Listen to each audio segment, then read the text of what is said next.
Төлке кышкы салкын төндә таң алдыннан ерак түгел бер авылдан бәкедән су эчеп тора боз өстендә. Һәм шул вакыт әллә ялгыш, әллә язмыш койрык өчен ул чылаткан һәм койрыгы бозга каткан. Бәлләләре зур түгел, эшне төзәтүе җиңел. Мөмкин иде ышкынырга бик күп дисә, берәр дистә. Юнын курбан итәр иде, һәм бу бәлә шуның белән бетәр иде. Уянганчы кеше фәлән тыныч кайтып китәр иде. Ләкин ничек әрәмисен ул койрыгын? Күрсәгез матурлыгын.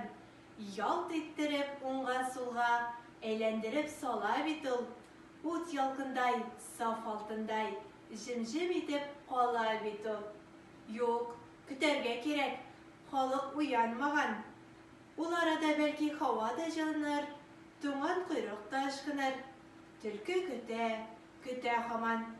Ә койрыгы туңа бара. Күрә, таң сызылып килә. Халык тора, ыгы-зыгы, төрле шау-шу ишетелә. Төлке мескен боргалана, сыргалана, ләкин булмый. Бәкедән һич ышкына алмый. Бәхетенә үтеп бара шул чак бүре. «Дускай, куда? Килче бире!» дип кычкыра төлке.